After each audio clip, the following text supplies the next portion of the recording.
Salam sejahtera. Hari ini kumpulan kami akan membuat pembentangan video bertajuk jenayah kola biru dan kola putih. Takrifan bagi jenayah kola putih ialah kesalahan yang dilakukan oleh individu atau kumpulan yang biasanya memegang jawatan, berpengaruh atau berpendidikan tinggi, melibatkan penipuan, pemalsuan, atau salah guna kuasa untuk memperoleh keuntungan pribadi atau organisasi.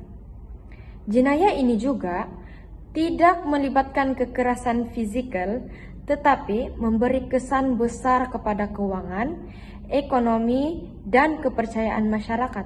Sebagai contoh, termasuklah rasuah, pengelapan uang, penipuan pelaburan, pengubahan uang haram, dan manipulasi pasaran. Jenayah kolor biru merupakan kesalahan jenayah yang dilakukan oleh individu yang tergolong dalam pekerja buruh atau bawahan. Jenayah ini juga biasanya melibatkan kecurian, keganasan, serta aktiviti fizikal yang haram sehingga menyalahi undang-undang. Ciri-ciri utama jenayah kolor biru ialah yang pertama, melibatkan tindakan fisikal. Contohnya seperti kecurian, rompakan bersenjata, pergaduhan, vandalisme, atau penyeludupan barang-barang. Yang kedua ialah motif segera. Kebanyakan dilakukan untuk mendapatkan keuntungan atau hasil dengan cepat tanpa perancangan kompleks. Ciri-ciri utama yang ketiga ialah lebih mudah dikesan.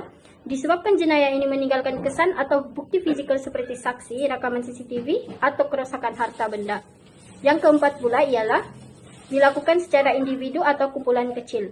Biasanya tidak melibatkan organisasi besar atau rangkaian jenayah kompleks.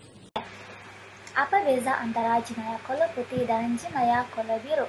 Bezanya ialah jenayah kolor putih dilakukan oleh individu yang berpendidikan tinggi, seperti eksekutif, pegawai kerajaan, akuntan, dan ahli politik.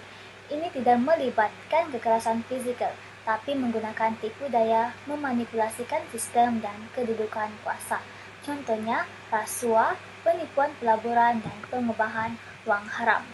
Bagi jenayah kolor biru pula dilakukan oleh pekerja manual, seperti buruh, mekanik, dan pengawal keselamatan. Ini sering melibatkan kekerasan fisikal atau ancaman langsung.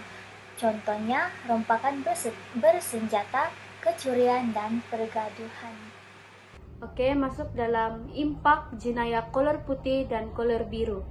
Jenayah kolor putih memberi kesan yang sangat besar kepada negara dan masyarakat. Antara impaknya ialah negara akan terjejas akibat kehilangan uang dalam jumlah yang sangat besar, sama ada melalui penyelewengan, rasuah, dan penipuan keuangan. Keadaan ini membuatkan rakyat hilang kepercayaan terhadap kepimpinan dan sistem pentadbiran. Selain itu, pelabur asing juga berkurang karena keyakinan pelabur terhadap kestabilan negara semakin merosot. Jenayah kolor biru pula memberikan kesan langsung terhadap keselamatan awam. Kegiatan seperti rompakan, kecurian, dan keganasan fisikal menimbulkan rasa takut dalam kalangan masyarakat. Selain itu, ia juga menyebabkan kerusakan harta benda dan menjejaskan keharmonian sosial. Apabila kadar jenayah meningkat, masyarakat akan hidup dalam keadaan tidak selamat, dan ini boleh menjejaskan kesejahteraan hidup mereka secara keseluruhan.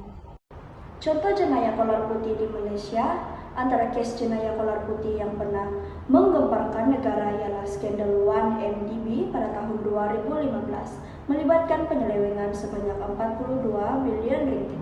Satu lagi kes ialah pada tahun 2021, di mana Said Sadiq telah didakwa atas kesalahan pecah amanah dana armada.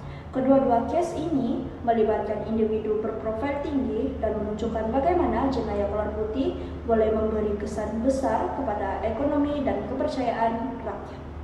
Jenayah kolor putih terkini adalah penipuan. Antara bentuk jenayah kolor putih yang semakin banyak berlaku sekarang ialah penipuan pelaburan palsu. Contohnya skim cepat kaya yang menjanjikan peluang lumayan dalam masa singkat, dan forex palsu yang memanipulasi pelaburan untuk mendapatkan uang mereka.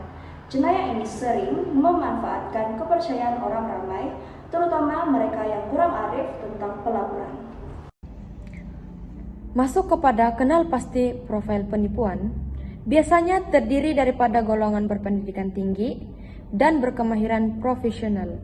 Mereka sering memegang jawatan berautoriti atau kedudukan penting dalam organisasi yang memberi akses kepada maklumat sulit dan dana syarikat. Profil penipu ini juga mempunyai personality yang karismatik dan manipulatif yang mampu memujuk mangsa melalui pertuturan yang meyakinkan dan image yang teratur. Ciri lain bagi profil penipu ini ialah termasuk kurang empati, berani mengambil risiko, dan sanggup melanggar undang-undang demi kepentingan diri sendiri. Itu saja daripada saya. Sekian, terima kasih.